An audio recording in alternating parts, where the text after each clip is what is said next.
First Red Gumamela asin Sabong, iniantulo sa 46 na obra ni retired Professor Sam Aguilar kan Aquinas University o UST Legazpi.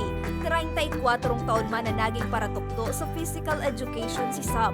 Taong 2020 kan magretiro siya sa pagtuturo. Magabat mandaa sa iyang buot, alagad kay puwan niyang inuton ang sa iyang salud asin magpasairarom sa medikasyon. Nagkahelang kaya siya sa kidney asin puso. Hulita day siya tuod na mayong pingigibo, nag-isip subot siya ni mapaglilibangan. Asin sa pagpipinta, nakakuha siya nin kaugmahan.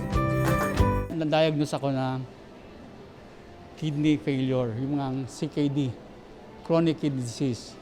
So, inunod ako na nang sabi ng doktor, I have to undergo an operation, tapos maraming pang laboratories hanggang sa tinanggal nga yung gallbladder ko, yung cause ng Tapos nagkaroon ako ng damage yung kidney.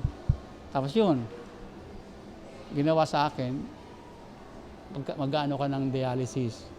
2 beses sa sarong simana kung magpa-dialysis si Sam, aminado siya na magabat sa bulsaan sa iyang medikasyon. Kaya nga ni madugangan ang sa iyang panggurugaso sa bulong, naisipan niyang magkaigwanin art exhibit. Inapod niya ining, obra ko, tabang mo. Sabi ko, kailangan ko magpursige kasi sayang din naman. Pero kulang talaga kung anong isipin. Maraming pangangailangan kasi ang daming babayaran sa ospital.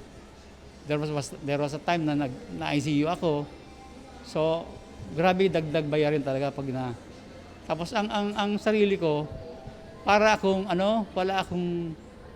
kasi alam mong may mahina ka.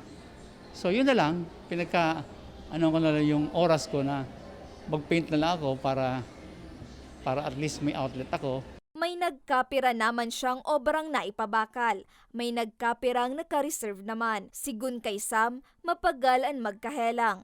Kaya importante ng gadaan na pangatamanan ng salud, mantang daipang kamatean. Ibig ko lang hong ibinta kayo sa kauna-unahang art exhibit ko. Ito po ay pinagpaguran ko. Kumbaga, I put passion on it. Kumbaga, kailangan kong ipakita sa tao kasi ang art must be seen by the people, no?